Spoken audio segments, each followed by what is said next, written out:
അടുത്ത പ്രധാനപ്പെട്ട വാർത്ത CMRL എക്സാലോജിക് മാസപ്പടി കേസിൽ വീണ ടിക്കെതിരെ SFIO കസ്റ്റഡിയിലെടുത്ത രേഖകൾക്കായി കോടതിയെ സമീപിച്ച് എൻഫോഴ്സ്മെന്റ് ഡയറക്ടറേറ്റ്. വീണയും CMRLും തമ്മിലുണ്ടാക്കിയ കരാർ അടക്കം ആവശ്യപ്പെട്ടാണ് ED എറണാകുളം PMLA കോടതിയെ സമീപിച്ചത്. വിഷ്ണു സുരേഷ് വിവരങ്ങളുമായി. വിഷ്ണു, നിർണായകമായൊരു നീക്കമാണല്ലോ. എല്ലാ തെളിവുകളോടെയും അടുത്ത നടപടി എന്നതാണോ EDയുടെ നീക്കം? അനുജ, മാസപ്പടി കേസുമായി ബന്ധപ്പെട്ട് വീണയ്ക്കെതിരെ കൂടുതൽ തെളിവുകൾ കണ്ടെത്താനുള്ള ശ്രമത്തിലാണ് എൻഫോഴ്സ്മെന്റ് ഡയറക്ടറേറ്റ്. അതിന്റെ ഭാഗമായാണ് SFIO കസ്റ്റഡിയിലെടുത്ത രേഖകൾക്കായി ഇപ്പോൾ കോടതിയെ സമീപിച്ചിട്ടുള്ളത്.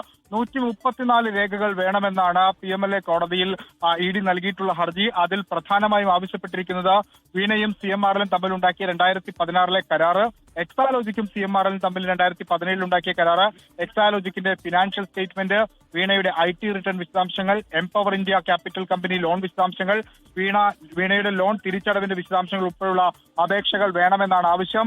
നേരത്തെ ഈ വിധി വരുന്ന പശ്ചാത്തലത്തിൽ, അതായത് ഡിവിഷൻ ബെഞ്ച് CMRLന്റെ അപ്പീൽ തള്ളിയ പശ്ചാത്തലത്തിൽ ED ഡയറക്ടർ രാഹുൽ നവീന്റെ നേതൃത്വത്തിൽ ഒരു യോഗം ചേർന്നിരുന്നു. ആ യോഗത്തിൽ പഴുതടച്ചുള്ള അന്വേഷണം വേണമെന്ന് നിർദ്ദേശം നൽകിയിരുന്നു. അതുകൊണ്ട് തന്നെയാണ് തെളിവുകൾ ഇഴകിയതായി പരിശോധിച്ച് അതിനുശേഷം വീണയെ ചോദ്യം ചെയ്യാൻ വിളിപ്പിക്കാമെന്ന തീരുമാനത്തിലേക്ക് എത്തിയിട്ടുള്ളത്. അതിന്റെ ഭാഗമായാണ് ഇത്തരത്തിൽ ഈ രേഖകൾ കൂടി ഇപ്പോൾ ED ആവശ്യപ്പെട്ടിരിക്കുന്നത്. അതായത് പരമാവധി തെളിവുകളുടെ അടിസ്ഥാനത്തിൽ വീണ ടിയെ ചോദ്യം ചെയ്യാൻ വിളിപ്പിക്കുമെന്നാണ് നമുക്ക് ലഭ്യമാകുന്നവര്. ഒരുപക്ഷെ നാളെയോ അല്ലെങ്കിൽ 2 ദിവസത്തിനോ അല്ലെങ്കിൽ 2-3 ദിവസത്തിനുള്ളിൽ തന്നെ ഈ ഹർജിയുടെ കാര്യത്തിൽ ഒരു തീരുമാനമുണ്ടാകും. അതിനുശേഷം നോട്ടീസ് നൽകി വീണ വിജയനെ വിളിപ്പിക്കും. അതല്ലെങ്കിൽ ഒരുപക്ഷെ അതിനു മുൻപ് തന്നെ വിളിപ്പിക്കാനുള്ള സാധ്യതയുമുണ്ട്. അന്വേഷണവുമായി ED വളരെ ശക്തമായി മുന്നോട്ട് പോകുന്നു. CMRലാകട്ടെ ഡിവിഷൻ ബെഞ്ച് തള്ളിയ അപ്പീലിനെതിരെ സുപ്രീം കോടതിയെ സമീപിക്കാൻ ഒരുങ്ങുകയാണ്.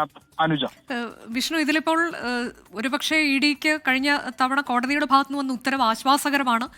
ചോദ്യം ചെയ്യാൻ വിളിപ്പിക്കുന്നതിലൊന്നും ഒരു തടസ്സവുമില്ല എന്ന് പറയുമ്പോൾ പോലും അതിൽ ഒരു പഴുതുപോലും ബാക്കി വെക്കാതെ എല്ലാ തെളിവുകളുടെയും സാന്നിധ്യത്തിൽ വേണം അടുത്ത നടപടി എന്നുള്ളത് അത് EDയുടെ ഒരു നിർബന്ധ ബുദ്ധി എന്ന രീതിയിലേക്ക് തന്നെ കാണണമോ? അനുജ, ഉറപ്പായും തന്നെ ഒരു തരത്തിലുള്ള വീഴ്ചയും സംഭവിക്കരുതെന്ന നിർദ്ദേശം കൃത്യമായി തന്നെ ഉന്നത തലങ്ങളിൽ നിന്ന് കൊച്ചിയിലെ ED ഓഫീസേഴ്സിന് ലഭിച്ചിട്ടുണ്ട്. ആ ഒരു പശ്ചാത്തലത്തിലാണ് കൃത്യമായ രേഖകൾ, നേരത്തെ SFIO റിപ്പോർട്ടിന്റെ പകർപ്പ് EDക്ക് ലഭിച്ചിരുന്നു. പക്ഷേ അതിന് ചില അനുബന്ധ രേഖകളുണ്ട്. ആ രേഖകളാണ് ഇപ്പോൾ ചോദിച്ചിരിക്കുന്നത്. 134 രേഖകൾ. അത് വീണ ടിയും അതോടൊപ്പം തന്നെ എക്സാലോജിക്കും CMRലും തമ്മിലുള്ള നടത്തിയിട്ടുള്ള കരാറിന്റെ പ്രധാനപ്പെട്ട രേഖകളും വീണ ടിയുടെ IT റിട്ടേൺസുമായി ബന്ധപ്പെട്ടുള്ള രേഖകളും ഒക്കെയാണ് ചോദിച്ചിട്ടുള്ളത്. ആ രേഖകളൊക്കെ പരിശോധിച്ച്, അതായത് ഈ പണം ലഭിച്ചിട്ട് അത് എന്ത് ചെയ്തു, അതല്ലെങ്കിൽ ആ പണം എങ്ങനെ ലഭ്യമായി, ഏത് അക്കൗണ്ടിലേക്ക് ലഭ്യമായി തുടങ്ങിയ കാര്യങ്ങളൊക്കെ കണ്ടെത്തേണ്ടതുണ്ട്. പ്രത്യേകിച്ച് PMLA ആക്ട് പ്രകാരമുള്ള വകുപ്പാണ് ചുമത്തിയിട്ടുള്ളത്. സ്വാഭാവികമായും അത്തരം വകുപ്പ് ചുമത്തിയ പശ്ചാത്തലത്തിൽ ഈ പണം എങ്ങോട്ടേക്ക് പോയി, അല്ലെങ്കിൽ പണം എവിടെ നിന്ന് ലഭിച്ചു, എന്താണ് അതിന്റെ മാനദണ്ഡം തുടങ്ങിയ കാര്യങ്ങളൊക്കെ പരിശോധിക്കണമെന്ന് നിർബന്ധമായും EDക്കുണ്ട്.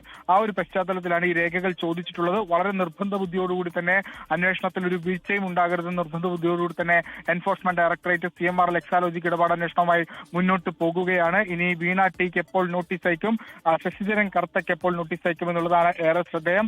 ആ നോട്ടീസ് തടയുക എന്ന ലക്ഷ്യത്തിലാണ് അടിയന്തരമായി CMRL സുപ്രീം കോടതിയെ സമീപിക്കാനുള്ള തീരുമാനത്തിലേക്ക് എത്തിയത്.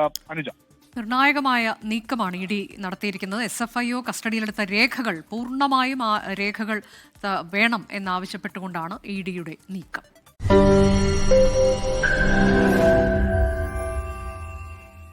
ലോകത്തെവിടെയായാലും ഏത് സമയത്തും 24 വാർത്തകളും ഓഗ്മെന്റഡ് റിയാലിറ്റി പാക്കേജുകളും എക്സ്പ്ലെയിനറുകളും വിശദമായി കാണാൻ ഞങ്ങളുടെ YouTube ചാനൽ നിങ്ങൾക്ക് സബ്സ്ക്രൈബ് ചെയ്യാം.